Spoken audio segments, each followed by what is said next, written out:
السلام علیکم ورحمۃ اللہ وبرکاتہ۔ آج میں آپ کے سامنے درس دوم کا 23واں چیپٹر لے کر حاضر ہوا ہوں، جو کہ شوق لکھنوی کا ہے، اور انہوں نے مثنوی لکھا ہے زہر عشق کے نام سے۔ آئیے اسے دیکھتے ہیں۔ سب سے پہلے شوق لکھنوی کا اصل نام کیا ہے؟ ان کا اصل نام تصدق حسین خان ہے، اور انہوں نے جو تخلص استعمال کیا ہے وہ شوق استعمال کیا ہے۔ ان کی پیدائش 1783 عیسوی میں لکھنؤ میں ہوئی۔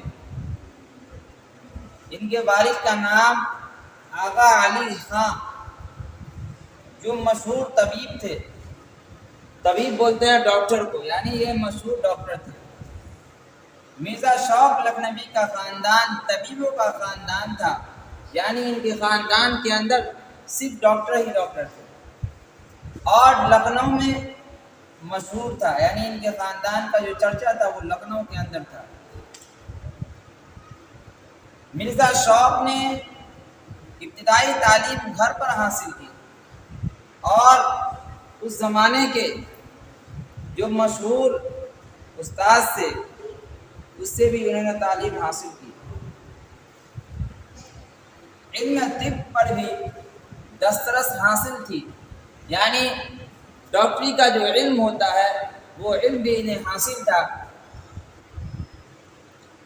واجد علی شاہ کے عہد حکومت میں شاہی معالج مقرر ہوئے، یعنی جب واجد علی شاہ کا حکومت چل رہا تھا، ان کے حکومت میں شاہی جو معالج یا ڈاکٹر ہوتے ہیں وہ شوق لکھنوی بھی شاہی معالج مقرر ہوتے ہیں۔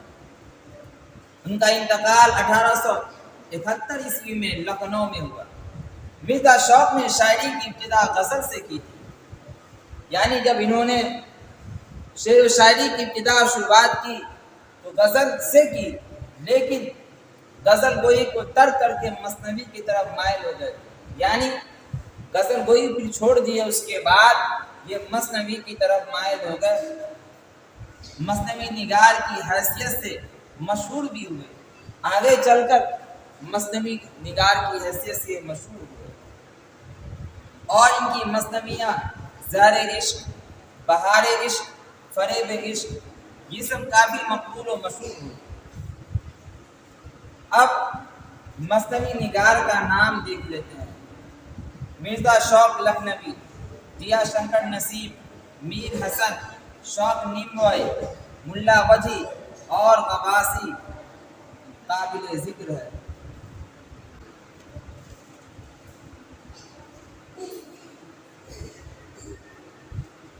اس کے بعد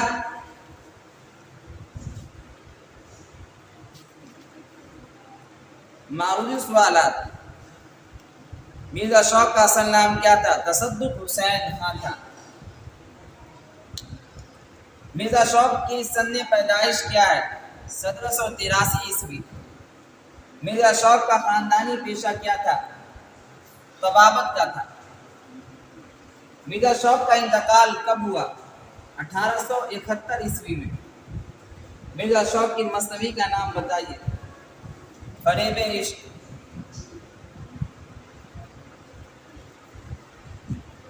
اس کے بعد مختصر سوالات۔ زیر نصاب نظم شاعری کی قسم سے تعلق رکھتی ہے؟ جواب دینا ہے۔ زیر نصاب نظم زہر عشق اصناف شعر میں سے مثنوی صنف سے تعلق رکھتی ہے، اور مثنوی کہتے ہیں نظم کا وہ پیکر جس میں ہر شعر کے دونوں مصرے ہم قافیہ ہو، اور اس کا اگلا جو شعر ہو وہ پہلے شعر سے بالکل الگ ہو۔ اس نظم میں مثنوی کی ساری خصوصیات موجود ہے۔ صنف مثنوی سے اپنی واقفیت کا اظہار کیجیے۔ مثنوی 11ویں لفظ ہے جس کے معنی آتے دو دو کیا گیا۔ مثنوی کی تعریف کرتے ہوئے گیان چند لکھتے ہیں، مثنوی نظم کا وہ پیکر ہے جس میں ہر شعر کے دونوں مصرے ہم قافیہ ہو، لیکن ہر شعر کے بعد قافیہ بدل جائے، یعنی اس کا اگلا جو شعر ہو وہ پہلے شعر سے بالکل الگ ہو۔ دراصل مثنوی فارسی کی دین ہے۔ مثنویوں کو غزل جیسی بھی مقبولیت حاصل نہ ہو سکی۔ اس کے بعد دیکھیں مثنوی نگار نے شام کا نقشہ کس طرح پیش کیا ہے۔ مثنوی نگار نے شام کا نقشہ اس طرح کھینچا ہے کہ ایک دن آسمان پر بادل چھایا ہوا تھا، موسم بہت خوشگوار تھا، اور یہ تفریح کے لیے اپنے چھت پر جاتے ہیں، دیکھتے ہیں کہ اس کے پڑوسی میں جو تاجر تھا اس کی لڑکی اپنے سہیلن کے ساتھ گفتگو کر رہی تھی، اور جب شام کا وقت قریب ہوتا ہے تو تمام سہیلی اپنی جگہ سے یعنی اپنے چھت پر سے نیچے کو چلی جاتی ہے، اور اس کی نظر اور اس کی نظر جب ملتی ہے تو ایک ہی نظر میں دونوں کے اندر الفت و محبت پیدا ہو جاتی ہے۔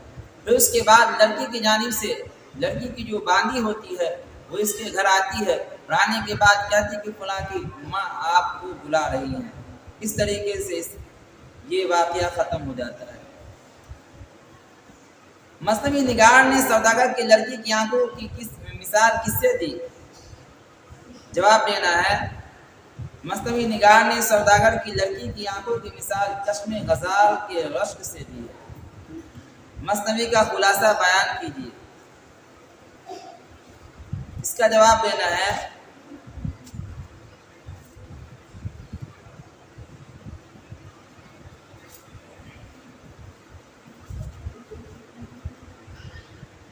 کہ مثنوی تصدق حسین خان کی ہے۔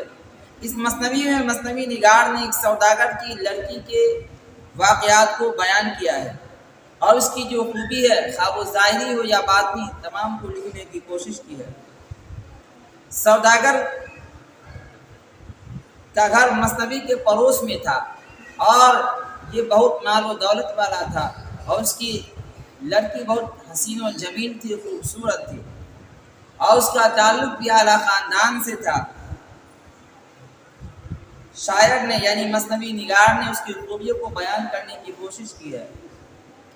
اسی طرح کہانی کو آگے بڑھاتے ہوئے مثنوی نگار نے یہ بتایا کہ ایک دن آسمان پر بادل چھایا ہوا تھا، موسم نہایت خوشگوار تھی، وہ تفریح کے لیے اپنے مکان کی چھت پر جاتی ہے اور اپنے سہیلے سے وہاں پہ گفتگو ہوتی ہے، اور ادھر جب یہ بھی چھت پر جاتے ہیں اور اس کے بعد تمام سہیلی جب اپنے چھت سے اتر جاتی ہے، اس کے بعد ان دونوں کی نظر آمنے سامنے جب ہوتی ہے تو ایک ہی نظر میں دونوں کی دلوں کے اندر الفت و محبت پیدا ہو جاتی ہے۔ اس کے بعد اس خوبصورت لڑکی کی باندھی اس کے گھر آتی ہے اور کہتی ہے کہ اس لڑکی کی ماں نے آپ کو بلایا ہے۔ طویل سوالات۔ مرزا شوق لکھنوی کے حالات مختصراً بیان کیجیے۔ مرزا شوق لکھنوی کا اصل نام تصدق حسین خان تھا، اور یہ شوق تخلص کیا کرتے تھے۔ ان کی پیدائش لکھنؤ میں ہوتی ہے 1783 عیسوی میں، اور ان کے والد کا نام آغا علی خان تھا جو مشہور ڈاکٹر تھے، اور ان کا خاندان جو تھا وہ ڈاکٹروں کا خاندان تھا، اور انہوں نے ابتدائی تعلیم گھر پر حاصل کی، اور آگے کی تعلیم اپنے زمانے کے مشہور استاد سے مشہور ٹیچر سے حاصل کی۔ اس کے بعد انہوں نے جو پیشہ اختیار کیا وہ بھی طبابت کا یعنی یہ بھی ڈاکٹری کا پیشہ اختیار کیا، اور واجد علی شاہ کے عہد حکومت میں شاہی ڈاکٹر بحال ہوئے، اور ان کا انتقال 1871 عیسوی میں لکھنؤ میں ہوتا ہے۔ مرزا شوق لکھنوی کی مثنوی نگاری پر چند سطریں لکھیے۔ مرزا شوق لکھنوی مثنوی نگاری میں بہت ہی ممتاز اور مشہور ہیں۔ میر حسن اور نسیم کے بعد مثنوی نگار میں ان کا ہی نام آتا ہے۔